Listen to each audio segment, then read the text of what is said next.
आज की वीडियो में जानेंगे ज़ीरोधा में डीमैट अकाउंट ओपन करने का स्टेप बाय स्टेप प्रोसेस। तो चलिए इस वीडियो को शुरू करते हैं। तो दोस्तों, अगर आप ज़ीरोधा में अपना अकाउंट ओपन करना चाहते हैं तो सबसे पहले आपको इस वीडियो के डिस्क्रिप्शन में जाना होगा और डिस्क्रिप्शन में जाने के बाद हमने आपको ज़ीरोधा का लिंक दिया है, आपको उस पर क्लिक करना है। जैसे ही आप उस लिंक पर क्लिक करेंगे तो आप ज़ीरोधा की वेबसाइट पे रीडायरेक्ट हो जाएंगे। अब यहाँ पर आपको अपना फ़ोन नंबर डालने का ऑप्शन आएगा, तो यहाँ पर अपना फ़ोन नंबर डाल दीजिएगा।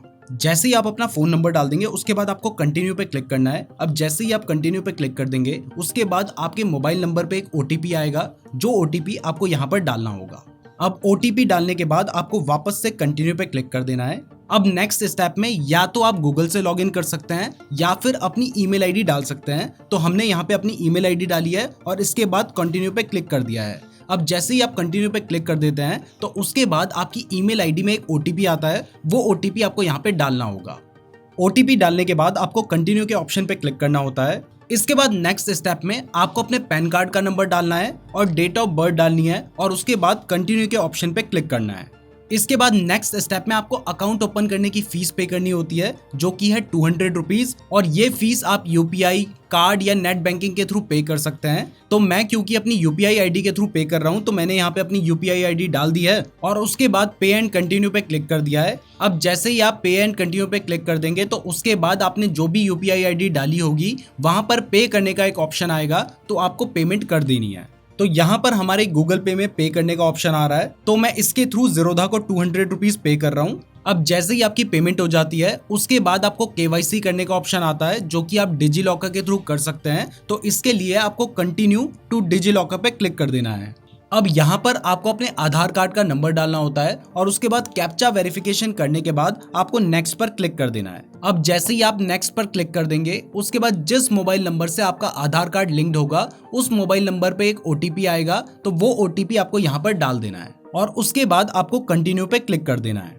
इसके बाद अगर आप पहली बार डिजी लॉकर का यूज कर रहे हैं तो यहाँ पर आपको एक पिन क्रिएट करने का ऑप्शन आएगा, और अगर आप पहले से डिजी लॉकर यूज करते हैं तो हो सकता है कि आपके पास आपका पिन होगा, वो आपको यहाँ पे डाल देना है। अब क्योंकि मैं पहली बार डिजी लॉकर का यूज कर रहा हूँ इसलिए मुझे पिन क्रिएट करने का ऑप्शन आ रहा है, तो यहाँ पर मैं एक पिन क्रिएट करके कंटिन्यू पे क्लिक कर दूंगा। इसके बाद नेक्स्ट स्टेप में आपको परमिशन देनी होती है कि डिजी लॉकर ज़ीरोधा के साथ आपकी डिटेल्स को शेयर कर सकता है, तो इसके लिए आपको अलाउ पे क्लिक कर देना है। अब जैसे ही आप ये स्टेप कंप्लीट कर देंगे उसके बाद यहाँ पर आपको अपनी डिटेल्स डालनी होती है, जैसे कि मैरिटल स्टेटस, अगर आप सिंगल हैं तो सिंगल डालिए और मैरिड हैं तो मैरिड डालिए। इसके बाद आपको अपने पेरेंट्स का नाम डालना होगा, यहाँ पर आपको अपने पेरेंट्स का फर्स्ट नेम डालना होगा, यहाँ पे लास्ट नेम डालना होगा, और ऐसे ही यहाँ पर आपको अपनी मदर का फर्स्ट नेम डालना होगा और मदर का लास्ट नेम डालना होगा। उसके बाद यहाँ पर एनुअल इनकम का एक ऑप्शन आता है, तो जो भी आपकी एनुअल इनकम है वो आप यहाँ से सेलेक्ट कर सकते हैं। इसके बाद ये आपसे पूछता है कि फंड्स एंड सिक्योरिटीज सेटलमेंट में आपकी क्या प्रेफरेंस है। तो अगर आप चाहते हैं कि हर 3 महीने में आपका जो पैसा डीमैट अकाउंट में पड़ा है वो वापस आपके अकाउंट में आ जाए तो आप वंस एवरी कैलेंडर क्वार्टर कर सकते हैं, और अगर आप चाहते हैं कि हर मंथ आपका पैसा आपके अकाउंट में आ जाए तो आप once in a calendar month कर सकते हैं। इसके बाद ही आपसे आपका ट्रेडिंग एक्सपीरियंस पूछेगा, तो अगर आप न्यू हैं तो न्यू सेलेक्ट कर लीजिए, और अगर आपको एक्सपीरियंस है तो जितने भी सालों का आपको एक्सपीरियंस है वो आप यहाँ से सेलेक्ट कर सकते हैं। इसके बाद आपको अपना ऑक्यूपेशन बताना होता है, तो जो भी आपका ऑक्यूपेशन है वो आप यहाँ से सेलेक्ट कर सकते हैं। और लास्ट में ये आपसे पूछता है कि are you a politically exposed person, जो कि मोस्ट प्रोबेबली आप नहीं होंगे तो नो सेलेक्ट कर लीजिए, और अगर आप हैं तो फिर यस सेलेक्ट कर लीजिएगा। अब ये सारी डिटेल्स फिल करने के बाद आपको कंटिन्यू पे क्लिक कर देना है। इसके बाद नेक्स्ट स्टेप में आपको अपने बैंक अकाउंट की डिटेल्स डालनी होती है, जिसमें आपको अपना ब्रांच IFSC डालना होगा, ब्रांच का MICR कोड डालना होगा, बैंक अकाउंट नंबर डालना होगा और दोबारा से उस बैंक अकाउंट नंबर को कंफर्म करना होगा। इसके अलावा अगर आप चाहें तो आप UPI ID के थ्रू भी अपने बैंक अकाउंट को लिंक कर सकते हैं। ये सारी डिटेल्स फिल करने के बाद यहाँ पे आपसे कुछ परमिशन मांगता है, वो परमिशन आपको ग्रांट कर देनी है और उसके बाद कंटिन्यू पे क्लिक कर देना है। इसके बाद नेक्स्ट स्टेप में आपको अपना वेबकैम वेरिफिकेशन करना होता है, जिसके लिए जैसे अभी आपको स्क्रीन पे नजर आ रहा है कि एक लड़की ने अपने हाथ पे पेपर पकड़ रखा है जिसमें 6643 नंबर लिखा हुआ है। तो आपको सिंपली जो भी नंबर आपके केस में होगा वो नंबर यहाँ पर लिखना है। हमारे केस में 6643 है, आपके केस में कोई और डिफरेंट नंबर हो सकता है। वो नंबर एक पेपर में लिखने के बाद इस तरीके से जैसे मैंने पकड़ रखा है आपको पकड़ना है और उसके बाद कैप्चर पे क्लिक कर देना है।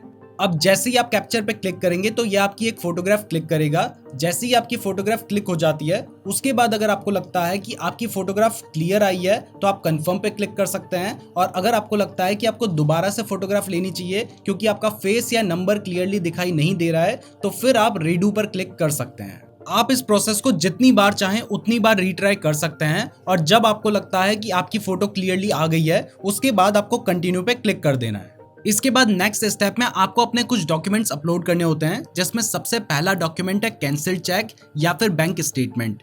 तो अगर आपके पास चेकबुक है तो आपको क्या करना है, उसमें से एक चेक फाड़ना है, उसके ऊपर आपको कैंसिल्ड चेक लिख देना है। अभी आपको स्क्रीन पे एक सैंपल दिखाई दे रहा होगा, इस तरीके से आपको कैंसिल्ड चेक लिख देना है और इसकी आप यहाँ पे फोटो अपलोड कर सकते हैं। तो या तो आप इस तरीके से कैंसिल्ड चेक की फोटो यहाँ पे अपलोड कर सकते हैं या फिर अगर आप ऑनलाइन बैंकिंग यूज करते हैं तो वहां से आप अपनी बैंक स्टेटमेंट को डाउनलोड करके भी यहाँ पे अपलोड कर सकते हैं। तो इसके लिए आपको अपलोड पे क्लिक करना है और उसके बाद अपलोड करने का ऑप्शन आएगा तो आपने अपलोड पे क्लिक कर देना है और उसके बाद डन पे क्लिक कर देना है। जैसे ही आप अपनी कैंसिल चेक की फोटो को अपलोड कर देंगे तो उसके बाद ही आपसे आपका इनकम प्रूफ पूछेगा जो कि ऑप्शनल है। तो ये यहाँ पे डालना जरूरी नहीं है। अगर आप फ्यूचर्स एंड ऑप्शंस में ट्रेडिंग करना चाहते हैं तभी आपको ये डालने की जरूरत है। तो अगर आप फ्यूचर्स एंड ऑप्शंस में ट्रेड करना चाहते हैं, ऑप्शंस ट्रेडिंग करना चाहते हैं, तो आप यहाँ पे अपना इनकम प्रूफ डाल सकते हैं जिसके लिए आप अपनी बैंक स्टेटमेंट डाल सकते हैं, लेटेस्ट सैलरी की स्लिप डाल सकते हैं या फिर अदर ऑप्शन भी आपको देखने को मिल रहे हैं। तो अगर आपने कैंसिल्ड चेक की जगह पे बैंक स्टेटमेंट डाली थी तो वही सेम बैंक स्टेटमेंट आप यहाँ पे भी अपलोड कर सकते हैं, बट ये ऑप्शनल है, अभी डालना जरूरी नहीं है।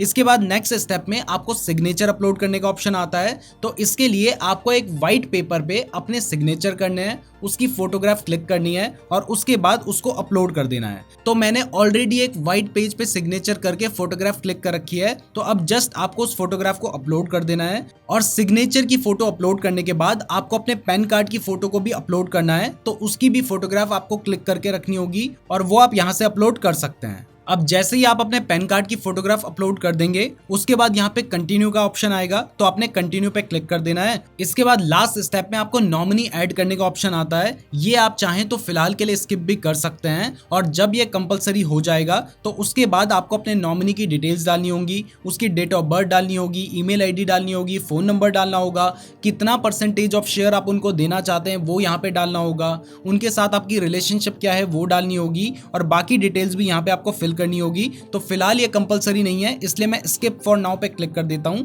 अब जैसे ही आप ये सारे स्टेप कंप्लीट कर देंगे इसके बाद लास्ट स्टेप में आपको ई साइन करने का ऑप्शन आता है, तो आपने ई साइन पे क्लिक करना है और इसके बाद ई साइन करने के लिए सबसे पहले आपको यहाँ पे परमिशन देनी होती है। उसके बाद यहाँ पे आपको अपने आधार कार्ड का नंबर डालना होता है और फिर सेंड ओटीपी पे क्लिक कर देना होता है। जैसे ही आप सेंड ओटीपी पे क्लिक कर देंगे उसके बाद जिस भी मोबाइल नंबर से आपका आधार कार्ड लिंक्ड होगा उस मोबाइल नंबर पे एक ओटीपी आएगा, वो ओटीपी आपको यहाँ पे डाल देना है।